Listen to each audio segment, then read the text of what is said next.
사랑과 은혜가 많으신 하나님 아버지, 주님께서 우리를 지극히 사랑하셔서 오늘도 주의 성소하게 하여 주시고 말씀 앞에 세워주심을 감사드립니다. 말씀을 함께 나눕니다. 전하는 자 입에 대언의 영으로 임하여 주시옵고 듣는 자에게 성령의 조명하심으로 깨달음이 있는 귀한 시간 될 수 있도록 복 더하여 주시옵소서. 우리 주 예수 그리스도의 이름으로 기도드리옵나이다. 아멘. 창세기 16장은 아브라함이 언약을 받습니다.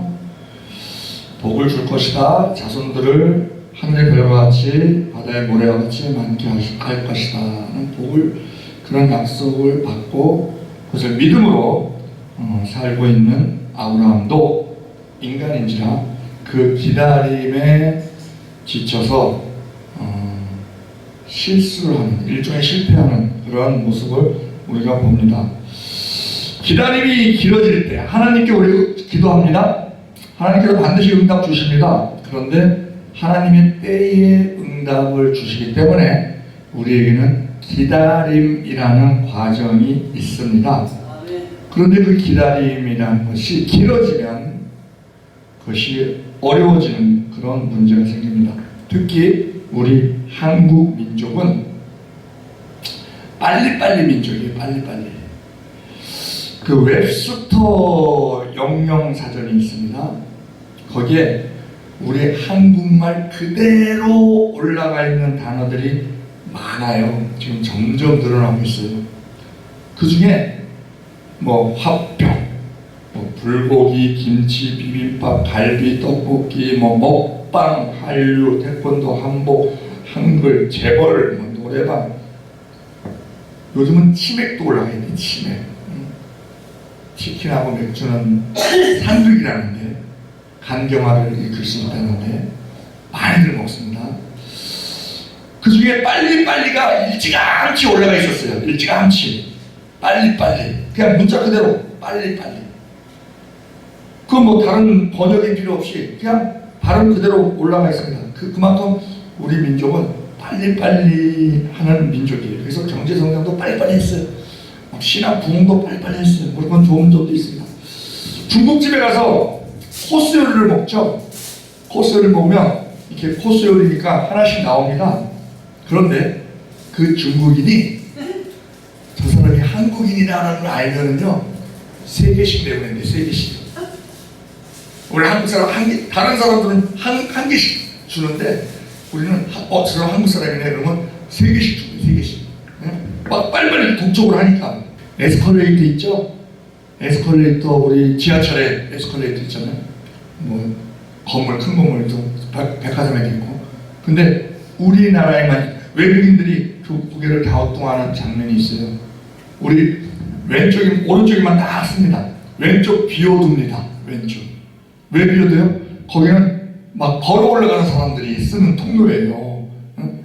그 외국인들은 이해를 못 한다는 거예요. 아니, 가만히 있으면 올라가는데 왜 올라가는데 또 걸어 올라가지? 그래서 그 엘리베이터, 2인용 엘리베이터가 고장이 잘 난답니다. 좌우가 균형이 안 맞아서 고장이 잘 난답니다. 어느 장로님이 성질이 막 급했어요. 우리 한국 사람들이 급한데 이분은 또 더 급해서 본인이 여러 가지 손해를 많이 보는 거예요. 그래서 기도를 합니다. 장로님이니까 기도를 합니다. 하나님, 제가 성미가 급해서 여러 가지 실수를 많이 합니다. 그래서 제가 경제적으로나 아니면 사회적으로 또 인격적으로 손해보는 것이 많이 있습니다. 저에게 차분한 성격을 주시옵소서 하고 기도를 합니다. 기도를 하는데요, 한 30분 지나니까 속해 주시옵소서. 못 참는 거예요. 못 참는 거예요. 아브라함도 기다림에 있어서 그 믿음의 아주 승리자처럼 보이는 그 아브라함도 하나님의 약속을 기다리는 과정에서 실패하는 모습을 우리에게 보여줍니다. 그 인간이요, 기다리지 못하는 그 과정에서는요, 인간의 욕망으로 인한 조급함, 욕심이죠. 그 급함이 나타나는 것을 보세요. 그것 때문에 우리가 그 기다림에 실패하는 그런 경우가 많이 있습니다. 우리가 농사를 지어도요 1년 기다려야 되고요, 하다못해 밥을 해도 기다려야 돼요. 밥 빨리 배고프다고 빨리 먹으면 맛있는 밥을 못 먹죠. 뜸 안 들이고 먹으면 설익은 밥을 먹게 되는 그런 경우가 됩니다. 하나님의 응답, 이삭 주시겠다고 약속하셨어요. 근데 기다리지 못하니까, 왜? 기다리지 못하니까 이스마엘을 낳게 돼요. 이스마엘. 그런데 이 기다림이 고통이거든요. 고통. 기다림이 길어질수록 하나님께서 응답을 주셨음에도 불구하고 기다리다가 기다림이 길어지면 의심이 듭니다. 하나님 정말 주시는 건가요? 하는 그런 의심이 들어요. 그 영성 좋은 세례 요한도요 자신의 생각과 현실의 차이가 날 때 예수님에 대한 의심이 생깁니다. 세례 요한은요 예수님을 하나님의 어린 양이라고 증언하면서 공개적으로 메시아로 소개했던 사람이에요. 그리고 자기 제자들에게도 저분이 진짜다, 저분을 따라라 했던 그런 사람입니다. 그런데 감옥에 갇힌 후 제자들을 보내서 예수님께 이렇게 묻습니다. 마태복음 11장 2절에, 또한 누가복음 7장 19절에 같은 말씀입니다.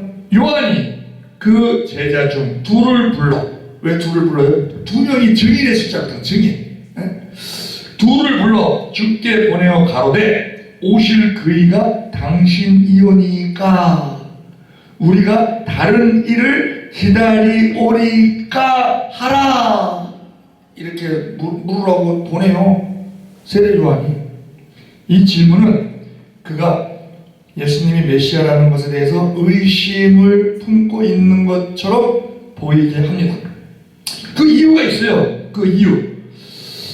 감옥에 갇힌 현실적 상황. 세례 요한은요 헤롯 안티파스의 죄를 책망하다가 감옥에 갇히죠. 오랜 옥중 생활 중에서, 요즘은 감옥에 갇혀도 뭐 징역 몇 형 뭐 이런 게 있어요. 근데 이때는 그게 없어요. 없으니까 마냥 있는 거예요. 그냥 마냥. 결국 목배임 당합니다만 마냥 있는 거예요. 그러니까 사역은 중단됐죠. 또 메시아 왕국이 즉각적으로 임하지 않는 현실을 보면서 흔들리는 거죠. 흔들리면서 고난과 침묵의 시간은 누구에게나 신앙의 시험대에 드는 그러한 시간이 될 수 있습니다. 그 세례 요한은 메시아가 세례 요한은 자기 나름대로 인간적인 생각이 있었어요. 메시아가 오셨다, 심판하러 오셨다고 생각하는 겁니다. 왜? 그 당시 시대가 굉장히 불의한 시대였기 때문에 불로 심판하고 악인을 즉시 심판하실 분으로 이해를 했어요. 그러나 예수 그리스도의 사역은 가만히 보니까 병자를 고치고 가난한 자에게 복음을 전하고 죄인들을 품는 궁율 중심의 사역을 하시는 거예요. 즉각적인 정치적 심판적 구원에 나타나지 않는 모습이 세례 요한의 기대와 달랐을 수도 있죠. 그래서 기다림이라는 것은 어려운 과정입니다. 아브라함과 사례는요 하나님의 약속을 기다리던 중에 압박감을 느끼게 돼요. 사례는요 하갈을 아브라함에게 주어서 자녀를 얻으려고 합니다. 인간적인 방법이죠. 이처럼 인간적인 방법으로 하나님의 뜻을 이루려는 시도, 결과가 어떻게 됩니까? 불신의 결과를 초래하고 하나님의 때를 기다리지 못하는 때 얼마나 인간이 불행을 자초하는가 하는 것을 보여주게 됩니다. 하갈이 등장해요. 하갈은요 애굽 사람이고 사례의 여종이고 아브라함이 애굽에 갔던 사건 이후에 등장하는 것으로 봐서 대부분의 성경학자들은 하갈이 애굽 체류 시기에 많은 종과 많은 그 바로에게 많은 물질을 얻어서 돌아올 때 그때 얻은 종일 가능성이 매우 높다라고 봅니다. 하갈을 얻었다는 거예요. 하갈이 인간적인 방법이죠. 그 가나안에 기근이 들어서 그 기근 하나님께 구하지 않고 그냥 인간적인 방법으로 애굽이 물자가 풍부하니까 애굽으로 내려갔다가 하갈을 얻어서 다시 돌아오는 그러한 상황에 볼 때 아브라함은요 애굽에서 인간적인 방법으로 위기를 모면하려고 합니다. 그때 얻은 종이 하갈이고 그때 하갈로 인해서 지금 가정의 갈등이 발생하고 있습니다. 즉 과거의 불신앙 선택이 나중에 문제가 되는 그러한 씨앗을 낳게 되더라 하는 것을 우리에게 보여주고 있습니다. 사례는요, 자신의 여종 하갈을 통해서 아이를 얻자고 제안을 합니다. 당시 문화에 있어서는 허용되는 방법이죠. 그러나 하나님의 방법은 아니었죠. 하나님의 약속은 인간적인 방법으로 앞당길 수 없습니다. 왜? 하나님은 하나님의 때에 응답하시기 때문에 그렇습니다. 그런데 우리가 지나고 나면 그 응답의 때가 가장 좋은 때였다라는 것을 우리는 알게 됩니다. 사례는 하나님의 약속은 믿었지만, 하나님의 약속을 믿었어요. 믿었지만 방법은 내가 선택하겠다라는 그러한 마음으로 지금 이러한 일이 발생이 된 거죠.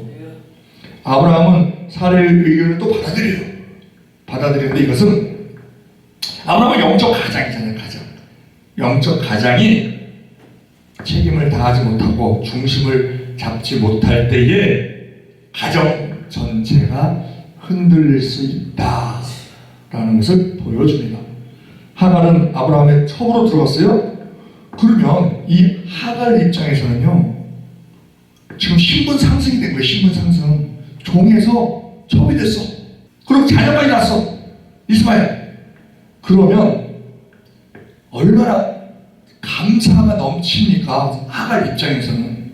그런데 하갈의 행동은 뭐예요? 사례를 업신여깁니다. 그래서 갈등이 시작되죠. 자신의 복을 자신의 불행으로 전락시키는 사례의 그 하갈의 선택이 잘못됐다는 겁니다. 우리가 복 받을 때 그 복을 잘 다스리는 게 중요한 거예요. 아멘. 복은 받을 수 있어요. 그런데 그걸 잘 못 다스. 돈에 대해서 갈증이 있었는데 부자가 됐어. 그걸 돈을 다스리지 못하면요, 그 돈으로 인해서 생활이 문란해지고요, 건강이 상하고요, 그리고 사회적으로 명예적으로 망신까지 당하는 그러한 일이 발생될 수 있습니다. 그러면 그 돈이 들어왔을 때는 복이었죠. 그런데 그 복이 독으로 바뀌는 그러한 상황이 될 수도 있다 하는 것입니다. 신앙이라는 거예요. 신앙. 하나님이 약속하셨다라는 사실만 믿는 것으로 그치는 것이 아니고 하나님의 때도 함께 믿는 것. 하나님이 응답 주신다. 그런데 하나님의 때에 응답 주신다. 하나님은 항상 오르시다 라는 그러한 믿음이 같이 가야 된다는 것입니다. 하갈이 임신하자 관계가 깨지기 시작합니다. 사례는 하갈을 미워합니다. 아브라함은 책임을 회피하죠. 사례 당신 종이니까 당신이 알아서, 자기 첩인데 하갈이 저 사례가 이거 어떻게 조치를 취해달라고 하니까, 그리고 하갈은 주인을 멸시합니다. 하갈은 종에서 이렇게 개구리 올챙이적 생각 못한다 하는 것, 우리가 그런 경우 지금 이 하갈이 보여주고 있습니다. 기다림 속에서 내린 이삭을 낳기까지 그 기다려야 하는 그 기다림 속에서 내린 조급한 선택, 이것이 가정의 갈등을 일으키고 책임 회피 상태가 나타나고 상처와 분열을 가져옵니다. 하나님의 뜻이 아닌 방법은 결국 갈등을 낳는다라는 걸 보여줍니다. 하갈이 임신합니다. 또 하갈이 사례를 멸시합니다. 사례가 아브라함에게 자기 모욕을 호소합니다. 사례가 또한 하갈을 학대합니다. 결국 하갈이 도망가게 되는 그러한 일이 벌어집니다. 이 모든 것은 하나님의 약속을 인간의 타이밍으로, 우리 인간은 다 그래요. 나는 내 때의 응답받기를 원하거든요. 하나님은 하나님의 때의 응답을 주시기로 작정하시고, 그래서 그 하나님의 때를 내 때로 타이밍을 앞당기려고 할 때 일이 꼬인다 하는 겁니다. 좋은 의도인지는 모르겠지만 자손 번성을 위해서 하나님의 방식이 아닌 인간의 방법은 항상 갈등과 상처를 낳습니다. 말씀에서 벗어난 선택은 처음에는 합리적이고 희생적으로 보이나 결국 자신과 가정을 무너뜨리는 결과를 맺습니다.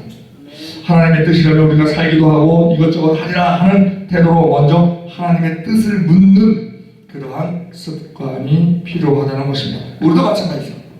경제적으로 어려울 때 무리한 선택을 하는 사람들이 있습니다. 빚을 내고 또 인간관계에서 감정적인 결정을 하고 또 사역에서 조급한 결과를 추구하고 기다리지 못하면 평안도 깨지게 된다 하는 겁니다. 하갈이 임신하자 태도와 마음이 달라져서 사라와의 관계가 상처받고 불화가 생기듯이 인간의 실수가 주변에서 우리가 하는 선택이 지금 하갈의 선택이 아브라함과 사레에게 불행을 준 그러한 결과가 났듯이 우리가 어떠한 선택을 했을 때 내 잘못된 선택으로 인해서 주변 사람들에게 피해를 주는 것은 없는가 하는 것을 생각하는 것이 진정한 이웃 사랑의 첫 걸음이라고 볼 수 있습니다. 말씀에서 벗어난 행위는 아무리 선한 의도라고 해도 결국 그 열매는 악한 열매, 내 욕심에 의해서 작동된 것이기 때문에 그 욕심 배후에는 누가 있습니까? 마귀가 있는 거거든요. 그래서 그 열매는 우리가 열매를 보고 모든 것을 판단하게 되는데 악한 열매를 맺는 결과를 가져온다는 것입니다. 신앙생활의 기준은 감정이나 관습이 아니라 기록된 말씀이어야 한다는 겁니다. 말씀대로 행동해야 된다는 거예요. 그런데 놀라운 장면이 여기서부터 시작됩니다. 사례가 하갈이 도망갔는데 사례가 학대를 못 견디고 광야로 도망간다. 광야로. 근데 여호와의 사자가 나타납니다. 이 세상에 많은 종교가 있는데 다른 종교들은요 인간이 그 신에게 막 가까이 가려고 애를 쓰는 그런 종교들이에요. 그런데 기독교는요 아직 죄인된 상태에서 아직 부족함이 많은 상태에 우리 인간에게 하나님이 찾아오셨다 하는 거예요. 아담과 하와가 죄를 짓고 숨었을 때부터 숨었죠. 두려움을 갖고 숨었습니다. 숨었을 때 그 하나님께서 찾아오시는 것을 봅니다. 아담아 내가 어디 있느냐. 몰라서 묻는 거 아니죠. 회개할 시간을 주는 것이죠.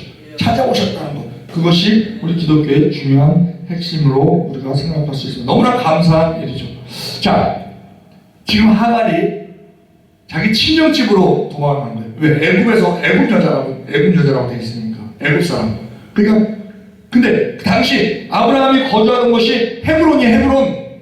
가나안 남부지방 헤브론. 하갈의 고향은요 이집트의 애굽입니다. 애굽. 대략적으로 거리를 보면은요 그 이집트 국경까지가 보통 한 200km 정도 돼요. 200km. 가까운 거리가 아니죠. 그걸 걸어간다는 거예요. 그리고 자기 친정까지는 아마 그 이집트 중앙부까지 들어가려면 한 300km 정도. 그 정도 거리가 되는데 그 길을 광야길을 임신한 몸으로 간다는 것은 혼자 간다는 것은 이건 목숨을 건 모험이죠. 모험. 그러니까 하나님의 여호와의 사자가 안 나타날 수가 없는 거예요. 그대로 가면 하갈은 죽습니다. 하루에 인간이 이동할 수 있는 거리가 한 30km 정도. 그러면 국경까지는 한 일주일 걸리고요. 먹을 것도 없는데. 그리고 자기 중심 그 나일 델타 지역까지는 한 열흘 정도 걸리는. 그런데 창세기 16장 7절에 보면 여호와의 사자가 광야의 샘곁 곧 수르길 샘에서 그를 만났으니 수르길이라고 나와요. 이 수르길은요 가나안과 애굽 사이 국경 광야 지대를 의미합니다. 그러니까 지금 엄청 많이 걸어온 거고 그동안 뭐 먹을 걸 가지고 왔다 하더라도 지금 굶주린 상태에 있을 거고 갈증 상태에 있을 거고 지금 거의 지금 죽음이 왔다 갔다 하는 그러한 지경에 여호와의 사자가 나타난 겁니다. 거리가 멀다 하는 거 힘든 일이죠. 그런데요 우리는요 그런 시간도 일종의 거리 개념이죠. 오래 기다린다 하는 거 굉장히 힘든 일이죠. 근데 더 중요한 거는요 우리와 하나님과의 거리라는 거예요. 신앙적 거리. 하나님이 항상 내 안에 계시고 나와 함께 하신다 하는 것만 있으면 시간이 길면 어떻고 거리가 멀면 어떻습니까? 나와 함께 하시는데 알아서 하실 텐데 알아서. 그런데 기다리지 못하는 이유는 뭐냐면요, 하나님이 나한테서 멀어져 있는 것 같은 거예요. 멀리 계신 것 같은 거예요. 그러니까 인간적인 방법을 쓰는 게 되는 거거든요. 그래서 우리가 거리가 문제가 아니고 시간이 문제가 아니고 하나님과 나와의 거리가 문제다. 하나님은 내 안에 계시고 나와 항상 함께 계신다 하는 것을 우리는 잊어서는 안 된다는 것입니다. 하갈은 애굽 여자이기 때문에 친정인 애굽을 향해서 가는데 상처 입은 여종 하갈을 하나님이 먼저 찾아오셨습니다.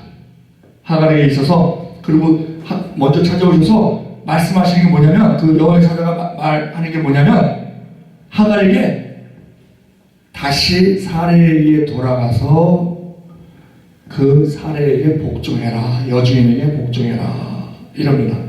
여기서요, 여호와의 사자가 호칭이 중요한데, 사례 여종 하갈아, 내가 어디서 왔으며 어디로 가느냐 이렇게 부르죠.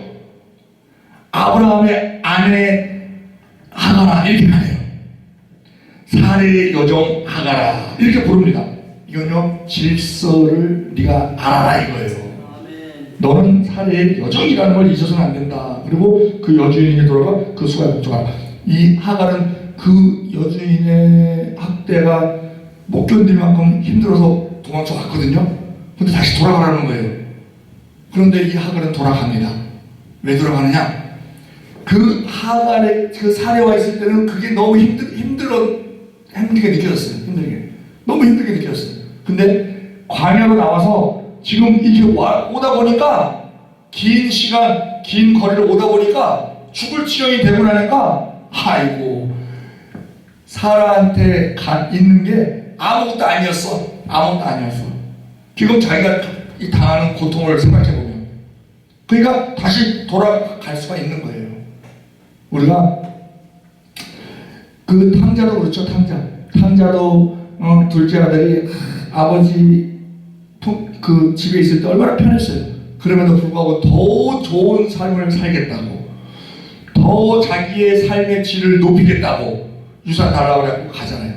가는데 돼지 먹는 쥐염염도 못 먹게 되니까 어떻게 돼요? 스스로 깨달아 가로되, 내가 내 아버지 집에는 풍분히 먹을 것이 얼마나 많은고 나는 여기서 줄여 죽는구나.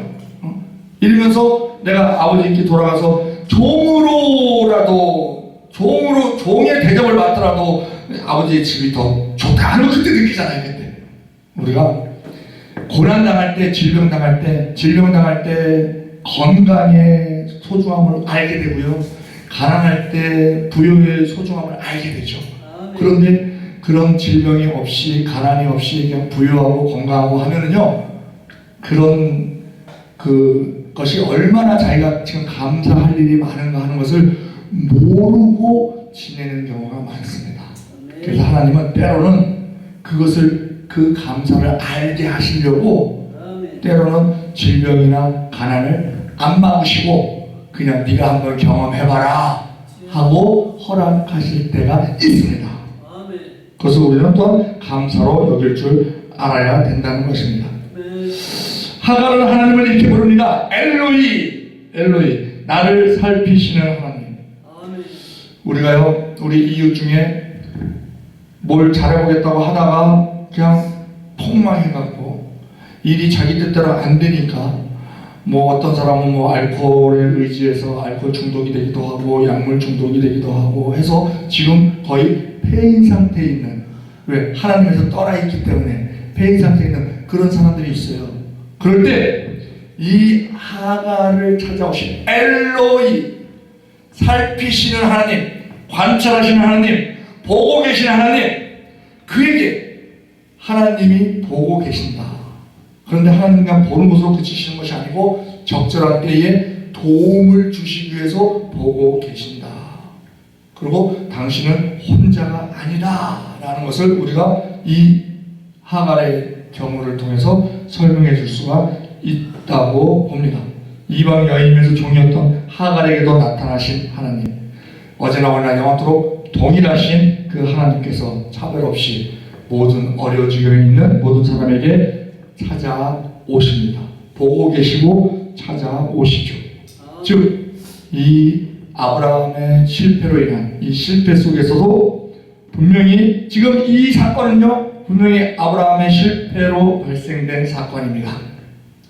잉태를 안 했으면, 하갈이 잉태를 안 했으면 사례를 업신여길 리도 없고, 그러면 사례가 하갈을 핍박할 리도 없고, 다 이 아브라함의 잘못된 선택에 있어서 발생되는 것인데, 분명히 아브라함의 실패입니다. 그러나 하나님은 이 실패를 통해서도 역사를 계속 이어가시는 것을 봅니다. 그 실패로 태어난 아기도 이스마엘이다. 그래서 하나님이 들으셨다라는 뜻이죠. 그래서 그에게도 종족을 번성시켜주고 복을 주겠다 하는 약속을 주시는 것을 봅니다. 하나님은요, 인간의 연약함에도 불구하고 들으시고 보시고 개입하시고 계획을 이루시는 것을 봅니다. 신앙은 우리가 신앙생활 하죠. 아브라함이 지금 실패했죠? 실수했죠? 신앙생활 우리 마찬가지입니다. 실수하지 않는 삶이 아니라, 우리가 실수합니다. 아니라 실수 속에서도 하나님은 여전히 일하고 계신다라는 것을 믿는 것이 신앙입니다. 내가 잘못해도, 내가 죄를 지어도, 자, 우리가 이 창세기 16장에서 어떻게 적용할 게 있을까요? 나는 하나님의 약속을 기다리지 못하고 있지는 않는가? 조급함 때문에 관계가 무너진 경험은 없는가? 나의 삶에서 하나님 너무 늦으십니다 하면서 내가 직접 해결하려고 한 적은 없는가? 인간적인 방법, 빚을 낸다든지 어떤 관계 타협 또한 속도전에서 오히려 더 큰 상처를 만든 일이 없는가라는 것을 생각해 봐야 된다는 것이죠. 그리고 지금 광야 같은 자리에 있다면 그 광야 얼마나 힘듭니까? 아무도 없어요. 살고 죽는 문제가 달려있는 거예요. 생사가 문제가 달려있는 거예요. 외롭죠. 아무도 없죠. 먹을 것도 없죠. 엄청 힘든 것이죠. 그런 광야 자리에 있을 때 엘로이 하나님을 경험하고 있는가? 하나님이 분명히 보고 계시고 보호해 주실 것이다 라는 거. 기다리면 고통스럽지만 하나님의 때는요 정확하다 하는 것을 우리는 알아야 됩니다. 결론을 맺겠습니다. 창세기 16장은 실패의 장입니다. 그러나 동시에 은혜의 장입니다. 인간은 조급합니다. 관계가 무너졌습니다. 그러나 하나님이 찾아오셨습니다. 우리의 삶에서도 나를 보시는 하나님이 함께 하십니다. 기다릴 적에서 흔들리지 말라. 실패 속에서도 낙심하지 말라. 엘로의 하나님은 지금도 나를 보고 계십니다. 그리고 내가 알지 못하는 크고 비밀한 방법으로 나를 도우실 것입니다. 창세기 16장에서 우리가 세 가지 중요한 진리를 갖춰주는데, 첫째, 하나님의 때를 기다리지 못하고 우리의 방법으로 문제를 해결하려고 할 때 더 큰 문제가 생긴다는 것입니다. 하나님의 말씀에 대한 것은, 그 응답에 대한 것은 기다림과 신뢰가 필요하죠. 우리가 잘못 선택하면 주변 다른 사람에게도 영향을 줄 수 있다는 것을 기억하고 사랑과 배려를 잊어서는 안 된다는 것입니다. 둘째, 하나님은 우리의 실수와 죄에도 불구하고 신실하신 분이십니다. 상처받고 실패한 자를 찾아오시는 분, 위로하시고 언제든지 어디서든지 함께 하시는 분. 셋째, 하나님은 엘로이, 나를 보시는 하나님이십니다. 아무도 우리를 이해하지 못하고 돌보지 않는 것처럼 느껴질 때도 하나님은 우리를 보고 계신다. 혼자서 아무도 없다고, 외롭다고, 나라 망했다고 그렇게 낙심하는 자에게 하나님의 존재, 하나님과의 거리를 앞당겨주는 역할을 우리가 해야 된다는 것입니다. 하나님은 우리와 함께 계시고 우리의 손을 항상 붙잡고 계신다 하는 것입니다. 내가 하나님의 손을 놔도 하나님은 내 손을 붙잡고 계신다. 우리가 약속을 기다리지 못해서 실수하고 상처를 내도 하나님은 광야로 찾아오셔서 우리의 고통을 들으시고 우리를 보시며 돌아가서 순종하라. 하나님을 떠나 있는 자, 그래서 괴로움을 당하고 있는 자, 돌아가라. 어디로? 하나님께로 돌아가라. 그들이 한 번이라도 교회 생활을 한 적이 있다면 교회로 돌아가라. 성경을 읽은 적이 있다면 성경을 다시 읽어라. 기도한 적이 있다면 기도 다시 해라. 돌아가라. 이 하갈에게 사례의 여종아, 사례로 다시 돌아가라 한 것처럼, 그럴 때 더 큰 은혜와 약속으로 풀어주신다는 것입니다. 우리 가운데 광야를 지나는 분, 하나님은 우리를 보고 계신다. 인내로 기다리며 그분의 여러분의 신실함을 신뢰해야 된다는 것입니다. 그럼 우리가 결단해야죠. 조급함을 내려놔야 됩니다. 하나님의 타이밍을 기다리겠다라는 고백을 해야 되고요. 둘째, 광야 같은 자리에서도 하나님을 만날 수 있다. 만나 주신다 하는 것을 잊어서는 안 됩니다. 엘로이, 나를 보시는 하나님. 또 돌아가서 순종하는 데 있어서 용기가 필요합니다. 그 용기, 힘든 관계, 사레와 하갈, 힘든 관계였죠. 그러니까 다시 돌아가려면 용기가 필요하죠. 그런 용기를 내야 된다는 것입니다. 하나님은 아브라함의 실수로 태어난 이스마엘조차도 내가 들었다 하면서 축복해 주시고, 우리의 실수와 상처로 생긴 부분도 하나님은 버리지 않으시고 오히려 내가 보았다, 내가 들었다 하면서 새로운 시작을 준비해 주시는 분이 하나님이십니다. 그런 하나님이 우리와 함께 하시기에 우리는 너무나 큰 복을 타고난 자다 하는 것을 많은 사람들에게도 우리가 담대히 전할 수 있는 우리 모두 되기를 우리 주 예수 그리스도의 이름으로 축원드립니다. 나를 살피시는 하나님 엘로이여, 기다리지 못하고 실수하고 상처 준 저를 용서하옵소서. 약속의 성취가 늦어질수록 조급함으로 내 방식을 앞세우지 않게 하시고 말씀 안에서 기다리게 하여 주시옵소서. 아브라함의 집안에서 벌어진 상처 같은 일들이 우리의 가정과 우리 교회에 일어나지 않도록 말씀에서 벗어난 생각과 계획을 막아 주시옵소서. 광야 같은 인생의 자리에서 저를 찾아오셔서 고통을 들으시고 보살펴 주시에 감사합니다.